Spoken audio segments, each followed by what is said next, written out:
Welcome to Mummies of Ancient Egypt. The mummification process used by ancient Egyptians was highly ceremonial in nature. The different types of mummification took into account the social level and richness of the deceased and even included animals. The most expensive was that reserved for the pharaoh and the royal family, as well as some of the wealthiest members of the court.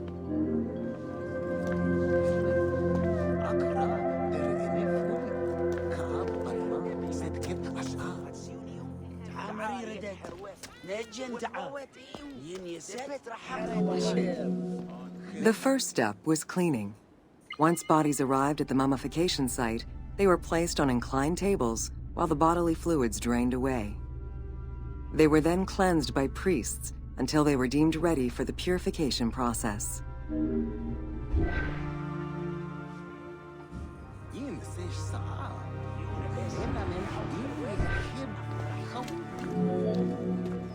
The purification of the body began with a libation from sacred water. The priest then fumigated the body with terebinth resin. After the ritual cleansing, priests used oils, spices, and all kinds of essences to further purify the body of the deceased. Finally, all body hair was meticulously removed.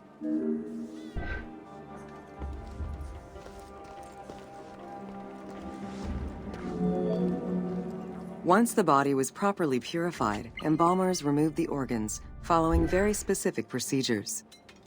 First, the brain was extracted by... After taking care of the brain, embalmers made an incision. Once the body was properly purified, embalmers removed the organs, following very specific procedures. First, the brain was extracted by inserting a spoon through the nostril to break the ethmoid bone. Then, using a spatula, the pieces of the brain were removed as thoroughly as possible. What matter remained was extracted after a process of liquefaction, achieved through the use of a caustic liquid. The cranial box, once emptied, was rinsed and disinfected with palm wine, and then stuffed with strips of linen cloth and liquefied resin.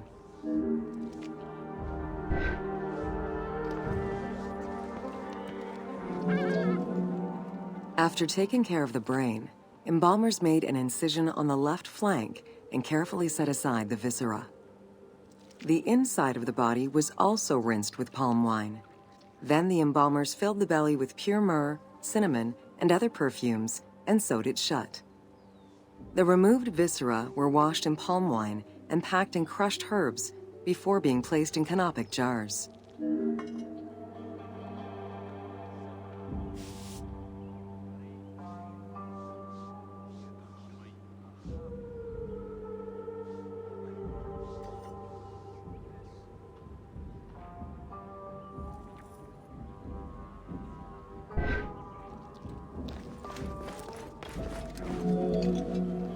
Canopic jars were placed close to the sarcophagus or kept in a chest nearby. At first, the viscera were wrapped in tissue and placed in the vases. As the ritual requirements became more elaborate, ointments, spices, and even water and natron were added to the process.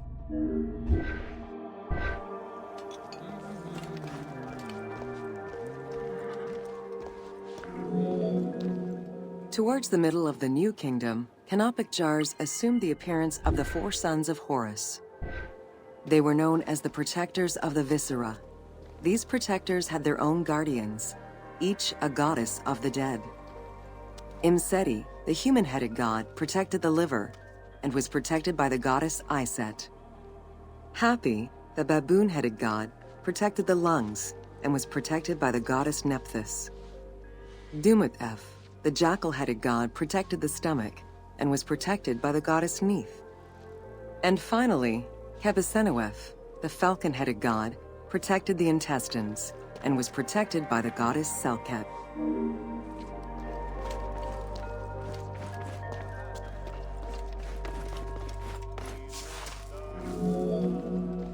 Natron is a naturally occurring mineral found in evaporite. These sedimentary rocks are made up of mineral salts and were generally mined from lake beds in Egypt.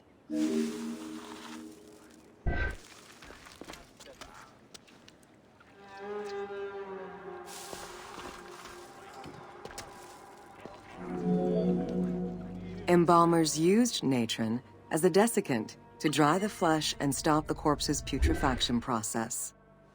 Once the body was cleansed and eviscerated, the deceased was covered in natron for about 40 days. Once desiccated, the body was prepared to be wrapped in strips of linen.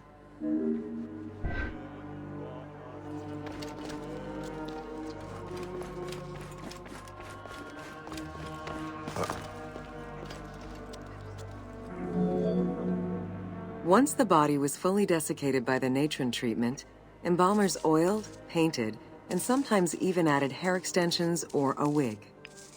They often used a henna-based antiseptic preparation to give the body a more colorful and lively appearance while preparing it to resist molds and fungi.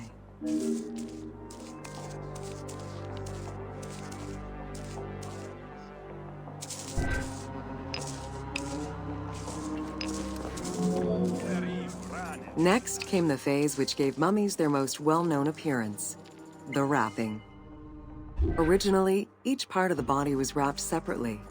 Men had their arms crossed on their chests, while women had the right arm folded over their breasts and the left arm stretched along the body. However, techniques evolved over time.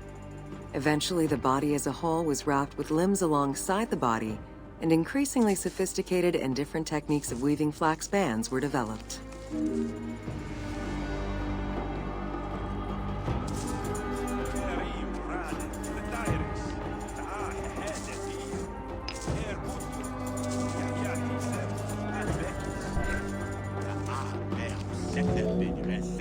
In addition to the jewelry and amulets arranged on the skin of the deceased, amulets were also carefully inserted into the weaving of the linen strips. Each amulet was linked to a myth or to an ideological belief related to rebirth.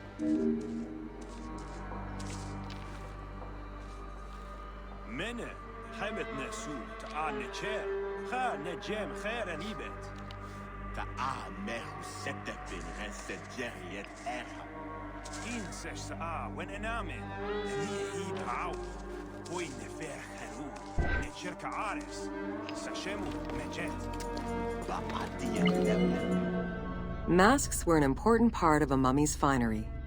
Early wooden funeral coverings were very expensive, however, and soon replaced by masks created through a technique known as cartonnage. Masks fashioned with this method were created by laying several layers of linen or papyrus pulp on a base made of mud or straw. Cartonnage was used for more than funerary masks. Ornaments and the animal coffins of the late period were also made in such a fashion.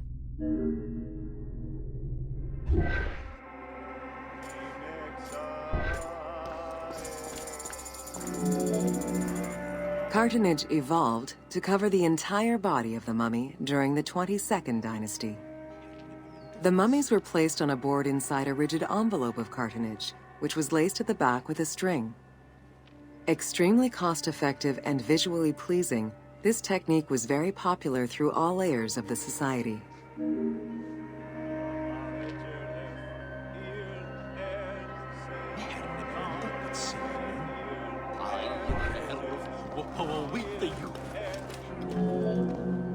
Cartonnage envelopes were usually covered with inscriptions and polychrome decorations, specifying the names and titles of the deceased, scenes depicting daily life, or decorations specific to the funerary world.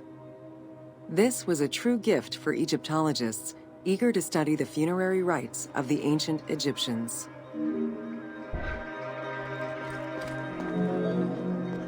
Once the mummy was properly wrapped and adorned, the embalmers proceeded with the ceremony of the opening of the mouth.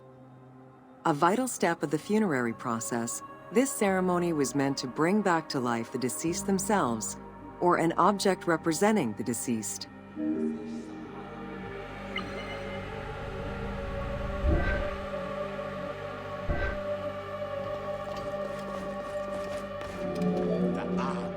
There were no less than 75 different stages for the opening of the mouth. It required the application of the same oils, ointments, spices, and perfumes used during the mummification process. Makeup was sometimes part of the process as well.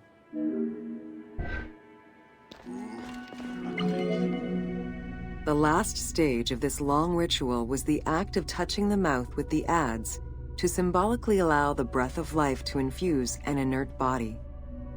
Its performance was reserved for a very specific set of people: priests who wore the mask of the god Anubis, a close relative of the family, or by the heir to the throne.